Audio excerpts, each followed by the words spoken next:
Big story on the show this week, Trump's escalating tariff war. The roller coaster ride for global markets and global trade has now stopped for every country barring China, where the tariff war has entered a dangerous phase of tit for tat. China is now charging a whopping 125% additional levy in response to Trump's 145% tariffs that are levied on Chinese goods. As the trade war intensifies, both Donald Trump and Xi Jinping look to make the most of an uncertain and a very fluid situation.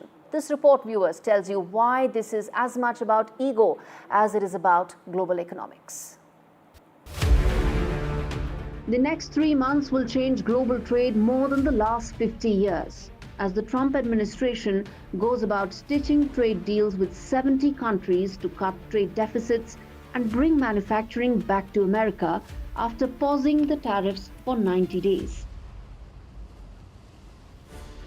The pause, though, is not for China, as Donald Trump is yet to get the phone call from his Chinese counterpart Xi Jinping. Trump's game plan is to isolate its largest trading partner and its biggest competitor. But the catch is, Xi Jinping is working on the exact same game plan to isolate America, to reduce its dependence on Washington and become more self-reliant. For China, the goal is to become self-reliant for critical technologies and high-end tech know-how. For Trump, the goal is to go back 25 years before China joined the World Trading Organization and fire up its manufacturing base once again. In fact, Xi's visit to 3 top Asian economies, Malaysia, Cambodia and Vietnam, is an effort to build a bloc against Trump's tariffs and to insulate their economies. So is the provocative posturing by China that it will not back down.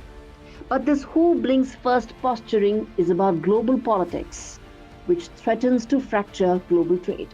As both leaders gamble, they hold leverage against the other. Since China is not a democracy, Xi Jinping knows he will be in office much longer than President Trump and needs to just bide his time for the next few years. For Trump, the precarious Chinese economy is enough leverage. America is China's largest trading partner, and disruption of this relationship will hit the Chinese economy hard, where growth forecasts have already been lowered. Globalization has resulted in trade wins for all stakeholders in the past. But in this US versus China standoff, who will be the ultimate winner remains unclear.